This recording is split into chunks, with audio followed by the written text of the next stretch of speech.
heard of him before, a famous actor, and he was a really good friend with Cesar Manrique. So Omar Sharif asked Cesar Manrique, can you build me a house in the mountains from Nazareth? Which Cesar Manrique gladly did. So it's quite hard to see, but if you look over the village up to the mountain, it looks like parts of the mountain has collapsed, or somebody has been digging from the mountain to our right hand side. And there is the house from Omar Sharif. It's called Lagomar. But as you might know, and lost his house. After that he had many owners. One of them was Peter Sellers, if you remember Pink Panther. And nowadays it's a beautiful restaurant called Lagomar. Return. It is quite a good idea to rent a car, because then you can stop at all the interesting places. You might have noticed they often have goat cheese as a starter in many of the restaurants. On our journey today as well, we're going to see really close to the camels as well. Some of you might even ride them. On the island we also have donkeys, horses. We have millions and millions of rabbits that was imported from Europe in the early 16th century. But luckily we don't have any dangers. A farmer with his cat, rat and dog. See if you can see the different animals. It's quite hard though. I can see the cat and the dog quite clearly from here. So it's supposed to be a farmer with his rat, cat and dog. And Cesar Manrique used 68 water tanks that they painted white, and it was built in 1968. And they always say where this monument is placed, that's the center of the island.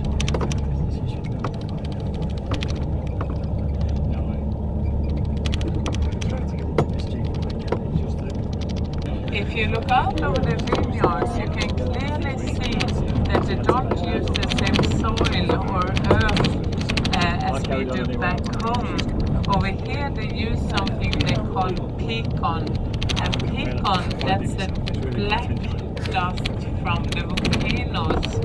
You can see quite clearly, especially now to your right hand side if you look over the crop fields. So that's black pecan, the dust from the volcanoes.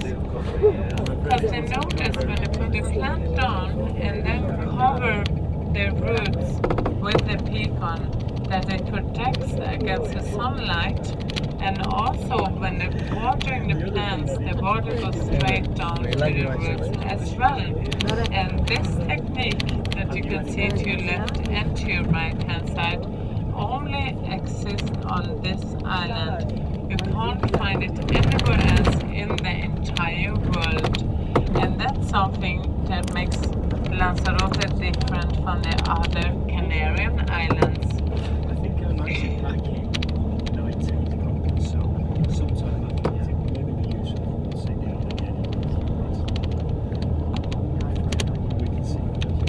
As well as you can see around the vines, you can see a protecting wall. In some places they are round, and in some other places they are straight protecting walls. And these walls protect against the wind, because Lanzarote is quite a windy place, which you will notice when we come further into the south. Plus that the protective walls also protect against the kalima. Kalima means when hot wind comes from Africa, and with this wind we have the sand and dust from the Sahara Desert.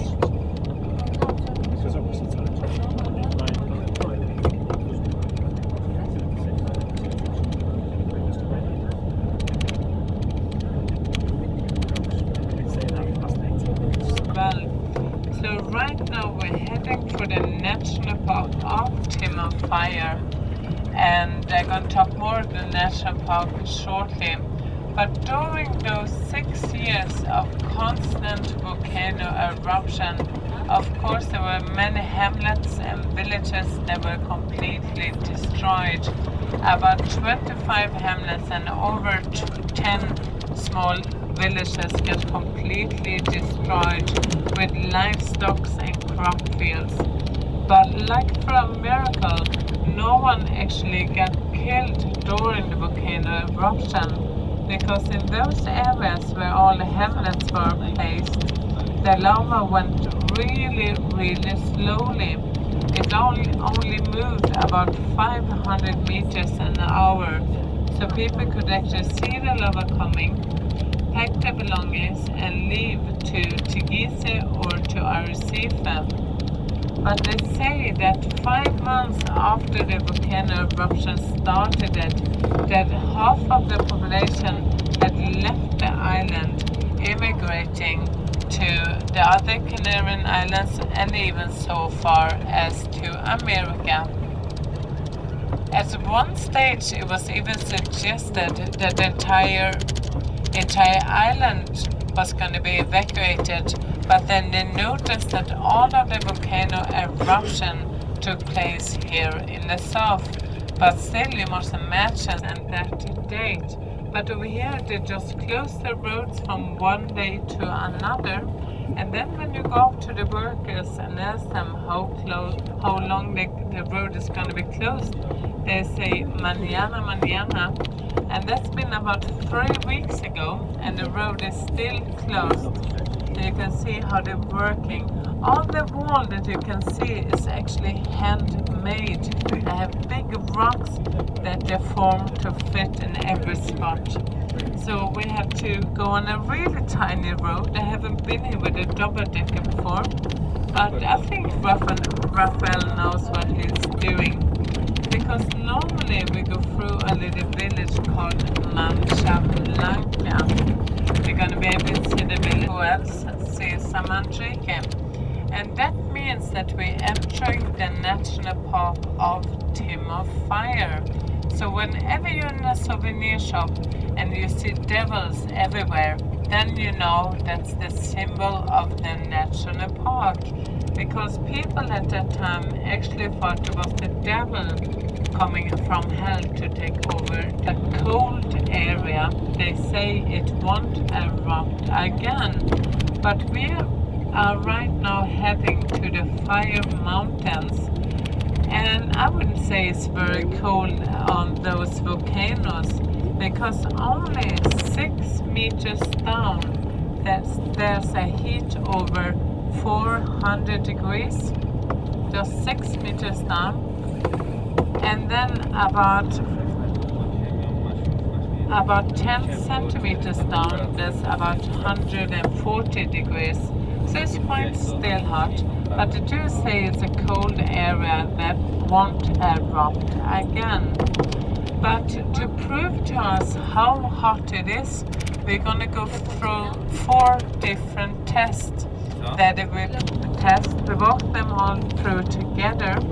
Afterwards, you will have a couple of minutes to visit the entrance to the park and our coach as well. That's why the tour only costs 12 euros. So I hope you don't mind that I'm excusing myself, and I'll be back in just 1 minute or so, just to pay the entrance so we can get into the national park.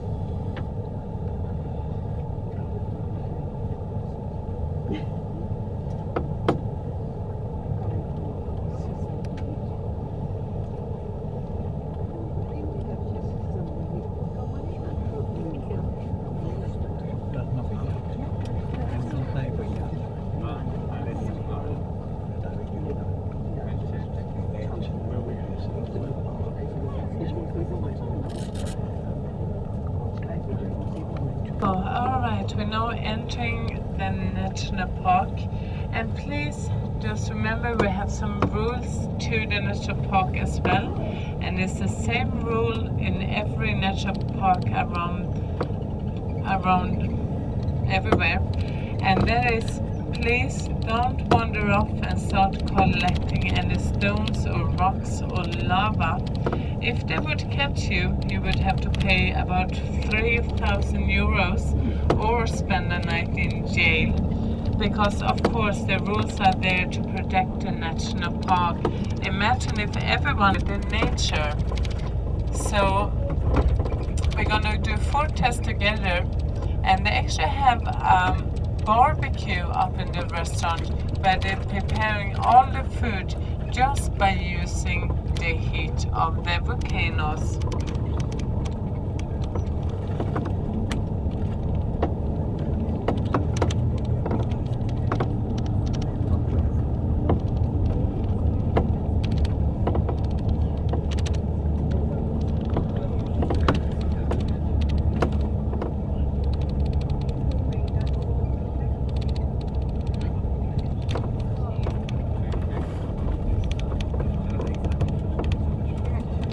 Amazing landscape, is it? And you have the coastline far way down to your right hand side as well, and normally it's quite windy up here as well, but like I said, we're going to do the 4 different tests together.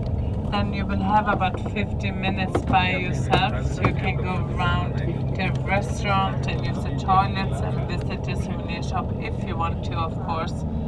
If you have any big bags or anything else, you can leave them on the coach. Rafael will lock the coach after us, so it will be safe. But just remember, take it easy when you step out of the coach. And later on, when I will let you know when we're gonna meet back on the coach, don't step into it.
Follow me. Yeah. Yeah. Okay.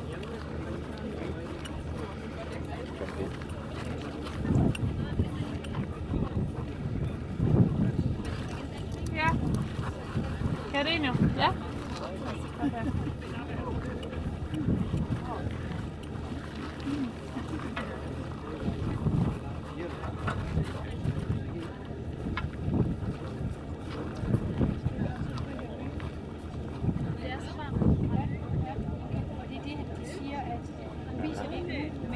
Når der er gæster, så laver vi grill over det der. Så laver vi grill over det. Så laver vi grillmad. Det gør ikke kun om aftenen. Det er ikke særlig godt. Det kan billeder af mig. Det kan godt billeder. Quite impressive, isn't it? Does anybody have some marshmallows? No.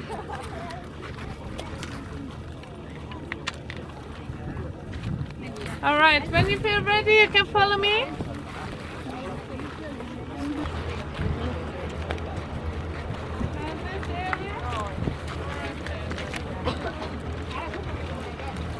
Sorry. So that was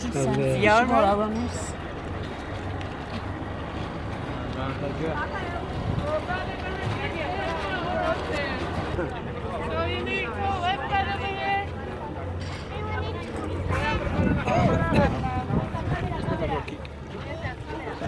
All right, we need Very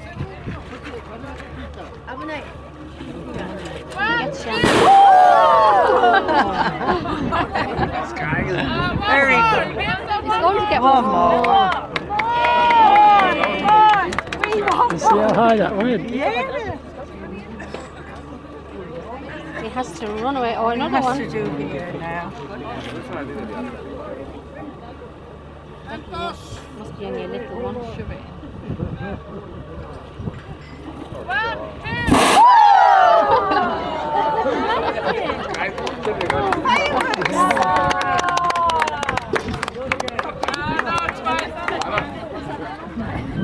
right, my guest from Atlanta tour. Good. Yeah. Tart up. 2, back on our coach. I'm gonna show you the last barbecue, and after that you can wander off by yourself and explore. Yeah. Okay. Sorry.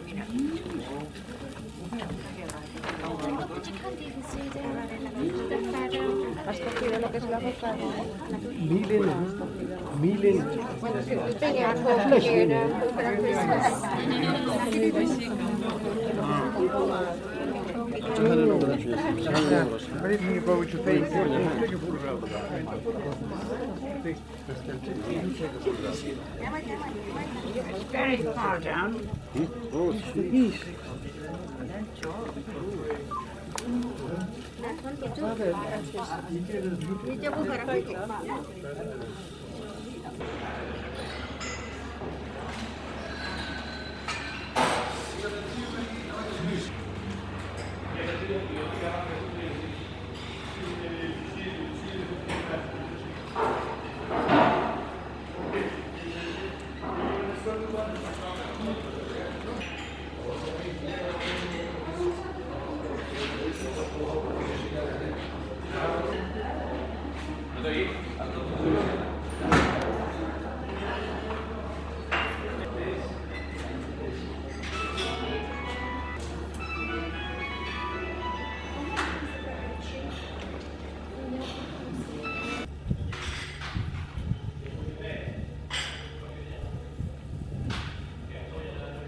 Origin. This island rose from the ocean some 25 million years ago as a result of the accumulation of material from repeated eruptions. The area of Timanfaya National Park we are now visiting, within the confines of the Fire Mountains, is located in the southeast of the island and comprises but a small part of the 172 square kilometers covered by volcanic debris during the eruptions of the 18th and 19th centuries. Between 1726 and 1730, frequent earthquakes and loud underground rumblings caused panic among the population of the interior, who fled, seeking refuge in Teguisa and Arrecife. The eruption took place towards the end of the summer of 1730, on the evening of the 1st of September. The events that then occurred were recorded in the manuscripts of an exceptional witness, the priest of Yaitse, Don Andres Lorenzo Corbello, who wrote, "Between 9 and 10 o'clock in the evening, the earth suddenly opened near Timanfaya, 2 leagues from Yaitse. During the first night, an enormous mountain arose out of the heart of the earth. The flames, which came out of its apex, went on burning for 19 days. This signaled the beginning of the most important period of volcanic activity in the history of the Canary Islands. It lasted for 6 years, with phases of varying intensity during which streams of molten lava registering 800 degrees centigrade and enormous showers of ashes destroyed every last vestige of life. To your right. Up to your right. There. Oh, look at that. Wide rivers of molten lava flowed through fractures which opened at the base of many of the volcanoes which originated during the eruptions. The Virgin's Mantle is the most emblematic hornito, or small oven, in the Fire Mountains.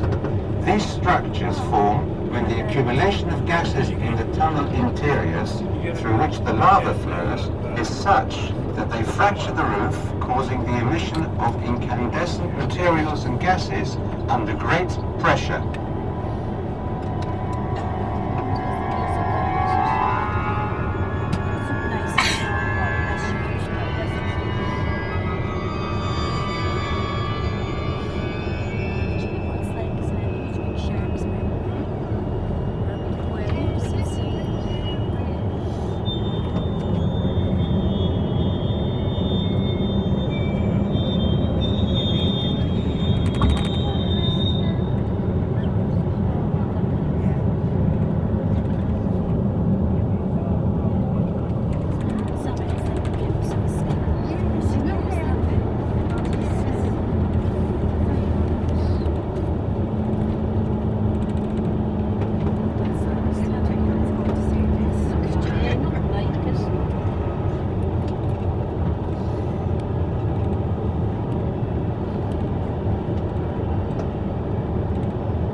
Timanfaya eruptions belong to the fissure category, which means an enormous fissure several kilometers long opens up, allowing vast amounts of lava to emerge in the form of molten streams. This lava fills up depressions in the ground, leveling out the terrain to leave an almost horizontal surface. Cones form from the accumulation of volcanic material around emission areas. Lava flows dominate the landscape, despite the sight of large amounts of cones and numerous eruption exits. An endless amount of lava tanks sprouts from craters which join up, intermingling with each other to form an immense sea of lava which occupies an entire quarter of the central part of the island. The lava flows stretch all the way from the volcanoes to the distant coastline, reaching up to 20 kilometers in length at certain points. On entering the sea, they caused gigantic columns of vapor to rise, the lava mass forcing the waters to recede, thus considerably increasing the surface area of Lanzarote.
smoke emerges and spreads over the entire island. At the same time, huge quantities of lava and ash are being scattered over the surrounding countryside. Explosions that follow this phenomenon, together with the intense darkness produced by masses of ashes and smoke covering the whole island, caused the inhabitants of Yaitse to take flight several times.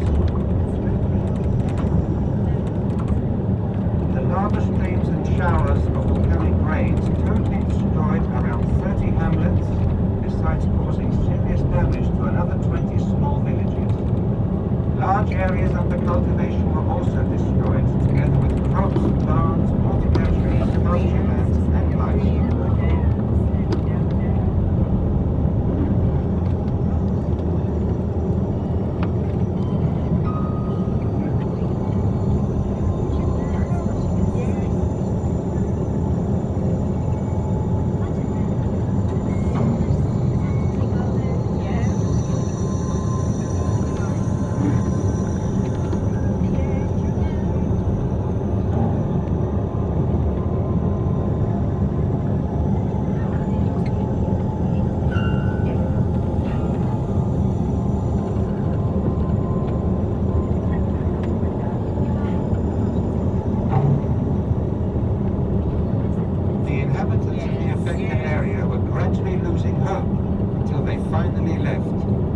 Other parts of the island or even further afield. It is estimated that almost half of the population of Lanzarote had emigrated only 5 months after the eruptions began. At one stage it was even suggested that the entire island be evacuated.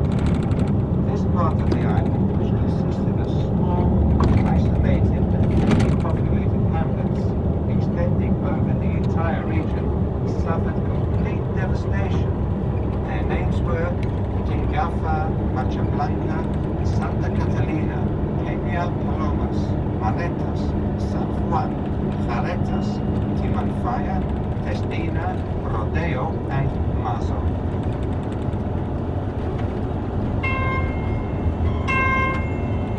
That's sweet shiny, isn't it? Yeah.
Life pulsates in the midst of the seas of lava and continues to expand.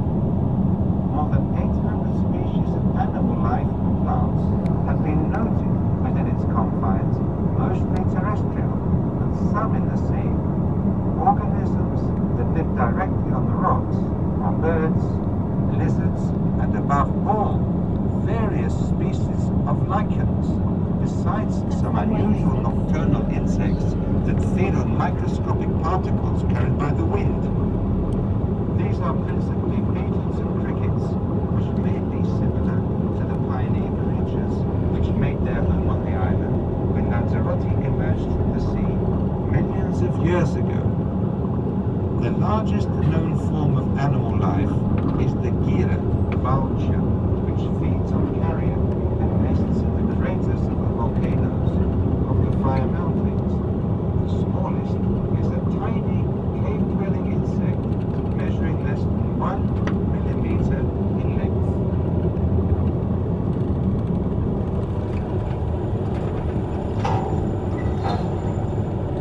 So there's plenty like Yes, yeah.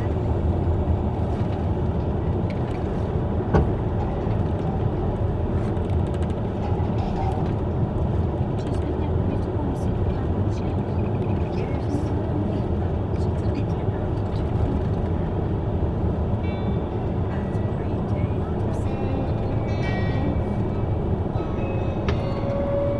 It's like the Jack Caves, only that's an overground. Yes, Isn't it? yeah. That's what I'm saying.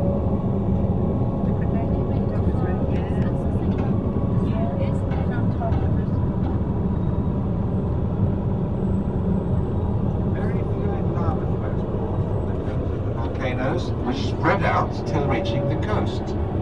Some of the immense streams of molten lava flowed through subterranean channels, allowing us to see the red and black colors of the lava. Petrified stalactites and stalagmites stand as mute witnesses to the burning flows of lava. Is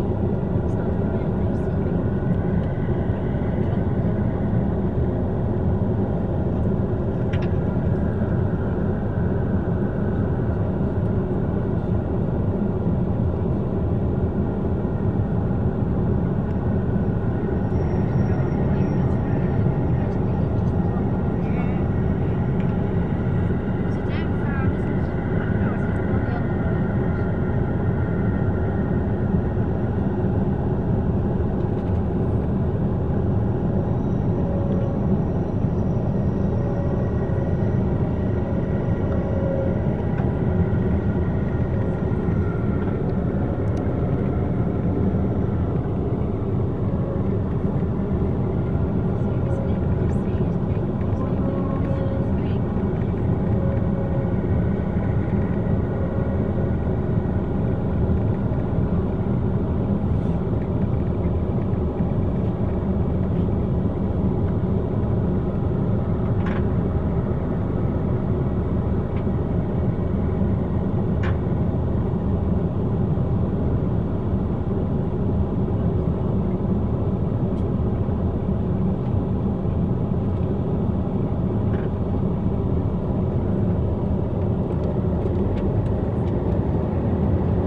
gives the impression of a desert where aridity and temperature fluctuations of 20 degrees between day and night would make it almost impossible for animal life to exist. All one sees are small succulent plants or thorn bushes in the Valley of Tranquility landscape, where time seems to have stood still under the pressure of the intense heat. Volcanic rains are the most predominant of all materials emitted during the eruptions, whose texture contrasts with that of the magma seen in the sea of lava. Only a minimum of plant life takes root in these areas, where even lichens are very rare.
It's slag and ashes from the 18th century eruptions, but at its crest one notices that the surface of the older section is not completely covered up by the more recent lava. Such areas are known as islotes, islands, and are home to much plant and animal life which survived the volcanic catastrophe, gradually expanding into the newly created substratus with the true eagerness of the colonizer. This complex structure was created after the openings along its base. Eruptive fissures opened at the base of the volcanic massif, through which numerous streams flowed in lava. I know, yeah. From the epicenter of the fault, volcanoes of great sculpture I know this way, I pulled the bus and over. westwards, such as the Corazoncillo, considered one of the most spectacular examples of the entire Timanfaya area. As we see, it consists of a ring-shaped cone with a single central crater more than 500 meters in diameter and 170 meters in depth. The floor of the crater is 100 meters deeper than the external base of the structure.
Parallel to that of Timanfaya, its lava streaming out above the layers of those of the 18th century.